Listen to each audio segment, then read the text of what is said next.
செடிக்கெல்லாம் என்ன பண்ண போகிறேன், மீன் அமிலம் கொடுக்க போகிறேங்க. பாருங்கள், ஒரு அண்ணன் கூட தண்ணி வச்சுருக்கேன்னா அதில் இந்த பாருங்க மீன் அமிலம்.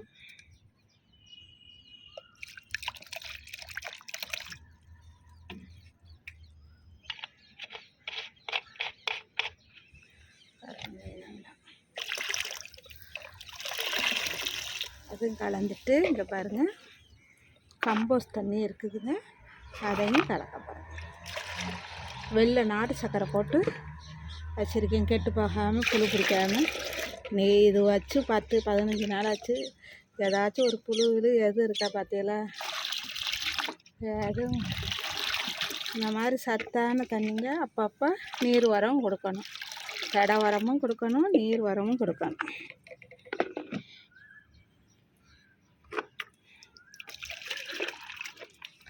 எல்லாத்துக்கும் காலையில் தண்ணி விட்டுட்டு சும்மா இப்போ கொஞ்சம் கொஞ்சம் மரத்துக்கெல்லாம் 2 மக்கும், செடிக்கெல்லாம் 1 மக்கும் விடுறாங்க.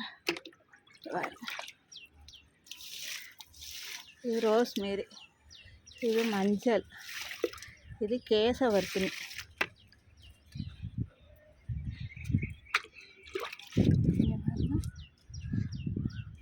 முள்ளங்கி, இங்கே கத்திரிக்காய். தண்ணி விட்டுட்டேன், கீழே போகாமல் கொஞ்சம் கொஞ்சம்.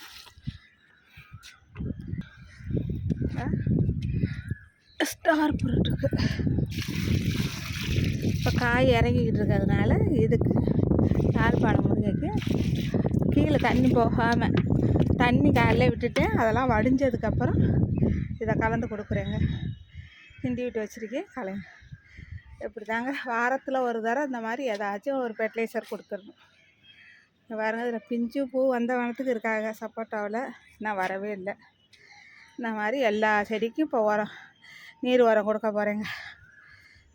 இந்த மாதிரி கொடுத்தாதாங்க கம்போஸ்ட் உரமும் இந்த பாருங்க போட்டு வச்சுருக்கேன். பாருங்க கம்போஸ்ட் போட்டு வச்சுருக்கேன். இப்படியே கம்போஸ்ட்க்கும் கொஞ்சம் ஊற்றி விடுவேங்க.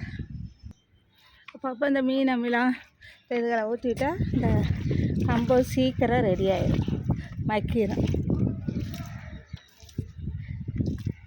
வச்சதுக்கு மோர் ஊற்றிட்டு இன்றைக்கி தாங்க இந்த இது ஊற்றுறேன். இப்படி பண்ணால் நம்மளுக்கு சீக்கிரமாக்கும். இந்த மாதிரி வீட்டில் உள்ள காய்கறி கழிவை வச்சு இந்த மாதிரி தோட்டம் ஆரம்பித்தா நல்லா இருக்குங்க. நல்லா காய்களும் நல்லா திரச்சியாக நல்லா வருது. இந்த மாதிரி எல்லோரும் வீட்டில் ஒரு தோட்டம் வைங்க. ஒரு 4-5 வாழை இருந்தால் போதுங்க, வச்சுட்டு இந்த மாதிரி வைங்க. இந்த மாதிரி எல்லோரும் இயற்கை முறையில் காய்கறி மாடி தோட்டம் வச்சு பயனடைவோம். அஸ்ஸலாமு அலைக்கும்.